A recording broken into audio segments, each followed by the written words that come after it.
Santa versus the Snowman in 3D. No fury like a snowman scorned. What is Santa going to do? This was a made-for-TV special that premiered in the mid to late 90s, later to be re-rendered in IMAX 3D for 2002. As I recall, it was heavily advertised at the time and returned for several Christmas seasons after.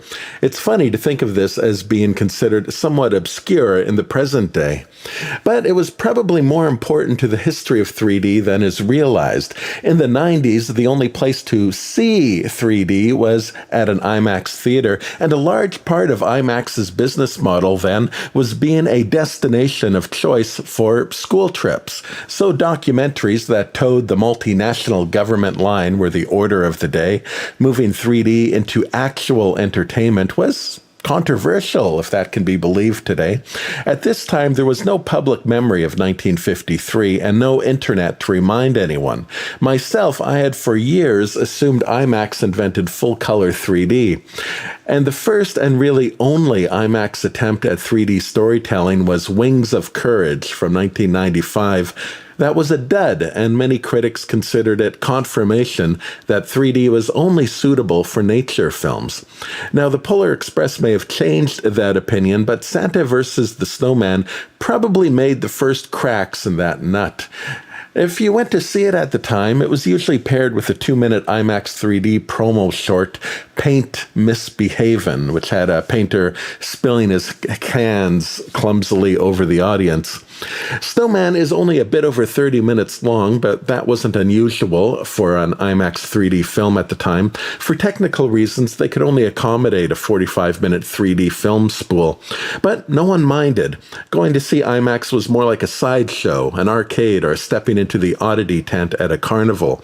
It was all about the visceral experience. Snowman has never been released on Blu-ray. If you search YouTube, you will find someone has uploaded a true high-definition version sourced from a Russian streaming site. Oh, those Russians. You can also find a VHS rip of an original broadcast taped in the 90s, complete with commercials from the era. Now, the IMAX edition adds a few extra shots, mainly at the beginning and end. At home, the 3D version was available in 3 different DVD formats. The most wide release was, of course, an anaglyph red-blue 3D on DVD.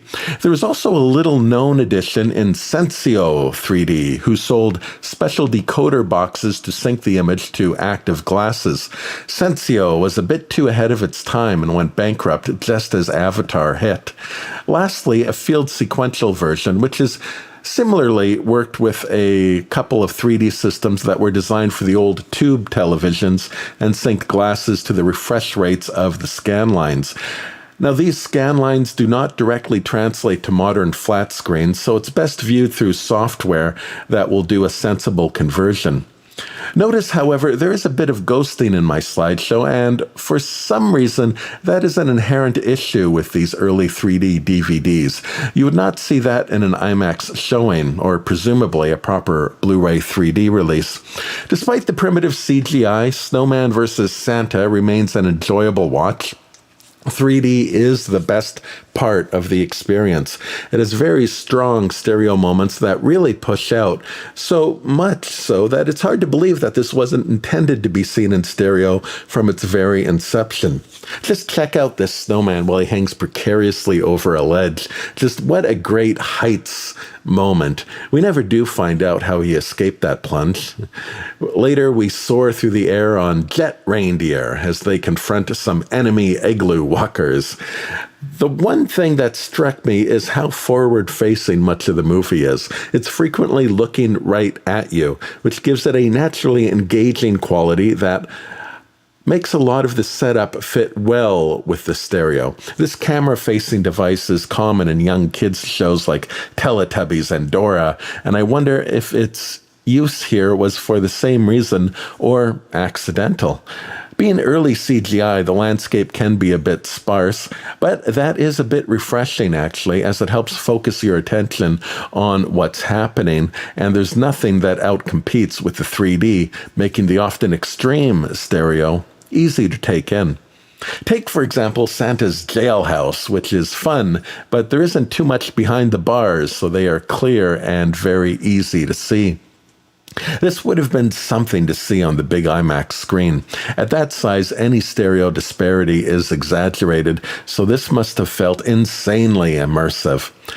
Story-wise, it doesn't spend much time navel-gazing. It runs through its story quickly, wasting little of its runtime. A couple of adult jokes are thrown out for the parents, and what I liked about this story is there's a few different ways to interpret what's going on. Snowman is like that crafty toddler who won't quit trying to outsmart his parents. Ignorance and innocence may have similar appearances, but are not the same. And in Snowman, we find the two make for a terrible combination. But Santa may not be so innocent either. You have to wonder if Santa perhaps orchestrated the entire event with a conveniently placed flute, taking advantage of Snowman's naivety to make himself look generous. Oh, those Russians.